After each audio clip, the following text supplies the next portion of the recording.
सतगुरुदेव की जय। वीडियो को लाइक शेयर कमेंट ज़रूर करें और चैनल को सब्सक्राइब करना ना भूलें। ब्रह्मा विष्णु महेश को तत्व ज्ञान नहीं था। जब तक तत्व ज्ञान नहीं होगा या जीव सुखी नहीं हो सकता। अब ये जो शब्द हैं ये कुनीन जैसे कड़वे हैं जो दास बोलता है कि ब्रह्मा विष्णु महेश को आध्यात्मिक तत्व ज्ञान नहीं था, तो फिर किसको हो सकता है? क्योंकि हमने ब्रह्मा विष्णु महेश से ऊपर कोई शक्तिमान नहीं रखी थी। हम इनको सर्वेश्वर महेश्वर मृत्युंजय कालज सर्व सृष्टि रचनहार कुल के मालिक माना करते थे कि ये पूर्ण परमात्मा है, ये भगवान हैं, परमात्मा है, लेकिन कंप्लीट गॉड नहीं है, ये पूर्ण परमात्मा नहीं है। इन्हीं के शब्दों से, इन्हीं के मुखारविंद से, इन्हीं की वाणी से पढ़िएगा, देखिएगा श्रीमद् देवी भागवत, श्रीमद् देवी भागवत यानी यह देवी पुराण है। दुर्गा पुराण भी बोलते हैं इसको, दुर्गा पुराण। संपादक हनुमान प्रसाद पोदार चिमनलाल गोस्वामी। प्रकाशक एवं मुद्रक हैं गीता प्रेस गोरखपुर, गोविंद भवन कार्यालय कोलकाता का संस्थान है। इसके पृष्ठ नंबर 28 पर देखिएगा। प्रथम स्कंद पृष्ठ नंबर 28।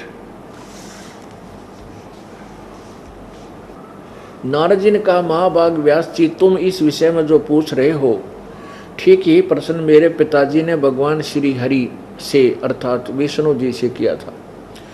देवा अधिदेव भगवान जगत के स्वामी हैं। अब नारद जी के ज्ञान का भी गिरला खुलासा होगा और ब्रह्मा जी के ज्ञान का भी, विष्णु जी के ज्ञान का भी। अब नारद जी कहते मेरे पिताजी ने हरि से प्रश्न किया था कि देवाधिदेव भगवान जगत के स्वामी हैं। लक्ष्मी जी उनकी सेवा में उपस्थित रहती हैं। दिव्य कौस्तुमणि उनकी शोभा बढ़ाती है। वे शंख चक्र और गदा लिए रहते हैं, पीताम्बर धारण करते हैं, 4 भुजाएं हैं, वक्ष स्थल पर श्रीवत्स का चिन्ह चमकता रहता है। वे चराचर जगत के आश्रय दाता हैं, जगत गुरु हैं एवं देवताओं के भी देवता हैं। ऐसे जगत प्रभु भगवान श्री हरि महान तप कर रहे थे, उनकी समाधि लगी थी। यह देखकर मेरे पिता ब्रह्मा जी को बड़ा आश्चर्य हुआ। अतः उन्होंने उनसे जानने की इच्छा प्रकट की। ब्रह्मा जी ने पूछा, प्रभु आप देवताओं के अध्यक्ष, जगत के स्वामी, भूत भविष्य एवं वर्तमान सभी जीवों के एकमात्र शासक हैं, बता। ब्रह्मा जी श्री विष्णु जी को सर्वेश्वर बता रहा है। भगवान फिर क्या आप क्यों तपस्या कर रहे हैं और किस देवता यानी किस भगवान की आराधना में ध्यान मगन है? मुझे असीम आश्चर्य तो ये हो रहा है कि आप देवेश्वर एवं सारे संसार के शासक होते हुए भी समाधि लगाए बैठे हैं। इसी 28 पे नीचे ब्रह्मा जी के विनीत वचन सुनकर भगवान श्री हरि बोले, ये 29 पृष्ठ पे।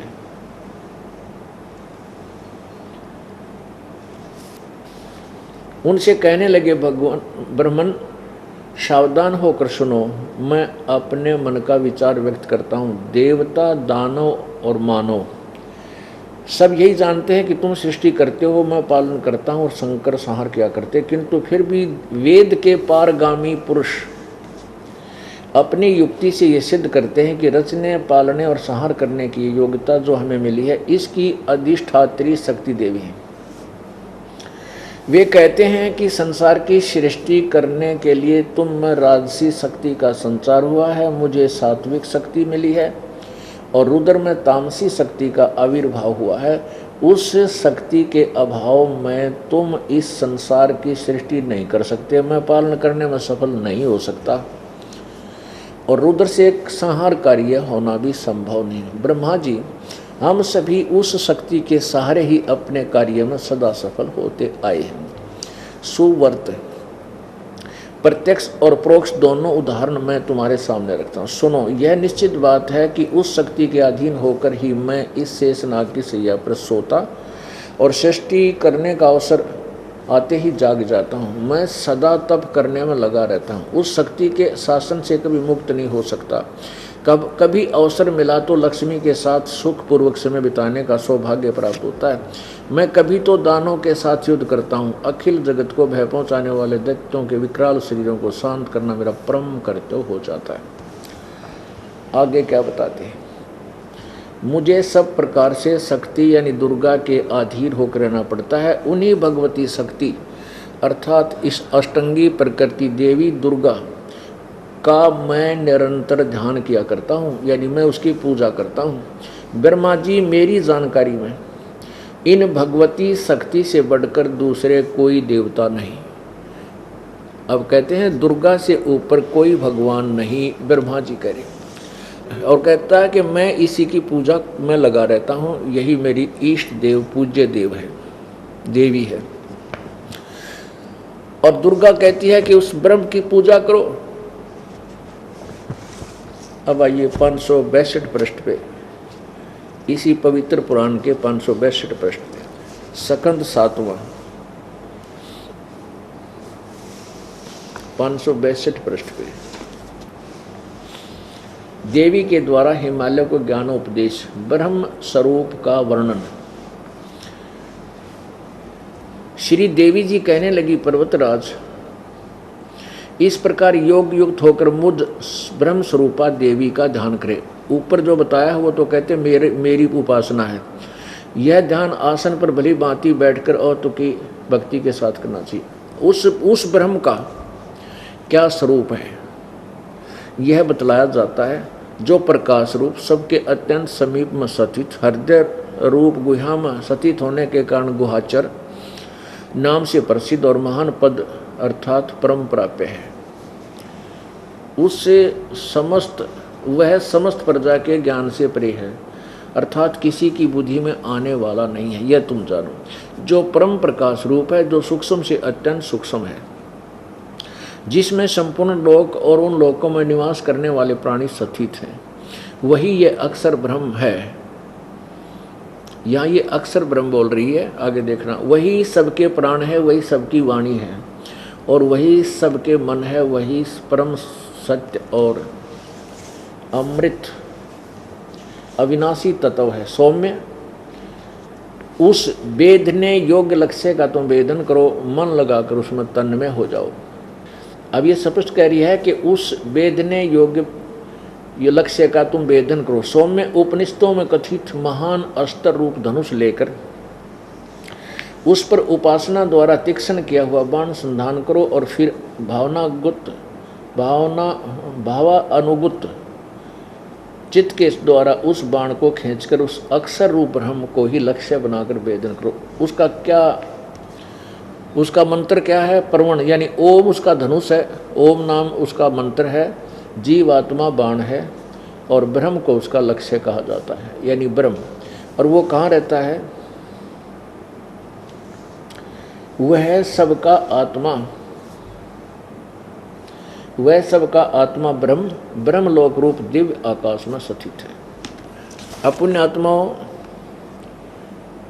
इस पूरे प्रकरण से ये सिद्ध हो गया कि ना तो ब्रह्मा जी को भक्ति का ज्ञान, ना विष्णु जी को ज्ञान, और ना ही दुर्गा स्पष्ट बता पा रही है। ये कहती है अक्षर ब्रह्म, उस ब्रह्म की साधना, और नाम बता रही है, मंत्र बता रही है ओम। अब गीता जी अध्याय नंबर 7 के श्लोक नंबर 29 में उस तत्व ब्रह्म का जिक्र है, उस परमात्मा का, कि उस परमात्मा को और सभी अध्यात्म ज्ञान को और सारे कर्मों को समझकर प्राणी केवल जन्म मरण से, जरा और मरण से छूटने का प्रयत्न करता है। 8वें अध्याय के प्रथम मंत्र में अर्जुन ने पूछा, परमात्मा किम तत्ब्रह्म, फिर वह परमात्मा कौन है जो तत्ब्रह्म आपने 7वें अध्याय के 29वें श्लोक में कहा है, तो वो तत्ब्रह्म वह ब्रह्म कौन है? जैसे देवी कहे उस ब्रह्म का स्वरूप बताया जाता है, उस ब्रह्म तत्ब्रह्म का। अब कह तो महिमा तो वेदों में उस पूर्ण परमात्मा की है जो मोक्षदायक है, लेकिन इनको सभी देवताओं को और इस दुर्गा को और सभी ऋषि महर्षियों को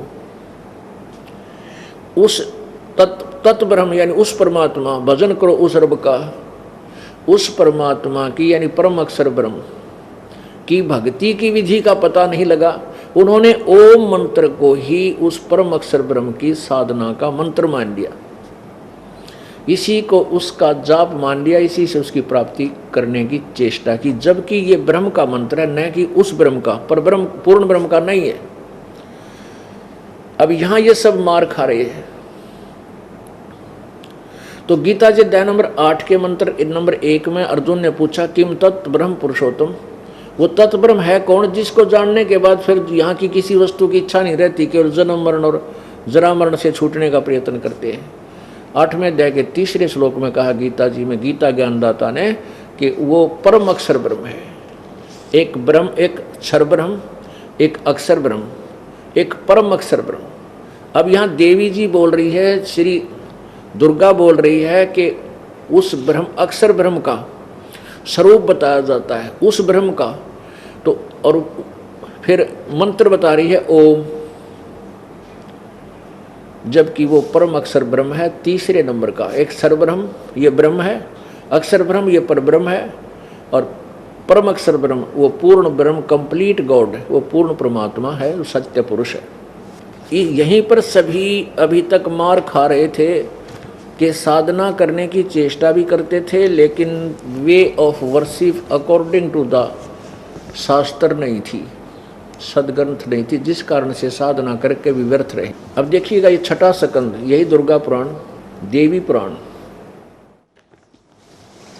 और प्रश्न नंबर 414 पे जन्मजय ने पूछा, महाभाग किस युग में कैसा धर्म का स्वरूप है, इस संपूर्ण विषय को विशेष रूप से बताने की कृपा कीजिए। व्यास जी बोले, नरप शार्दुल राजन, ये निश्चय कि सतयुग में ब्राह्मण वेद के पूर्ण विद्वान थे, उनके द्वारा निरंतर भगवती जगदम्बा की साधना आराधना होती थी। भगवती का दर्शन करने के लिए उनका मन सदा ललायित रहता था। बस यही बतेरा, इतना ही काफी है। अब क्या लिखा है कि सतयुग में ब्राह्मण यानी ऋषि, ये मनु जी, वशिष्ठ जी हैं और विश्वामित्र जी, जितने भी ऋषि थे, इनके विषय में, इन ब्राह्मणों के विषय में कहा कि ये पूर्ण वेद के ज्ञाता थे और दुर्गा की पूजा करते थे। जबकि दुर्गा कहती है कि उस परमात्मा की भक्ति करो, लेकिन दुर्गा को भी उस परमात्मा की साधना का ज्ञान नहीं, इसलिए वो कहती है कि उसका मंत्र ओम है और वो ब्रह्म है और ब्रह्मलोक में रहता है।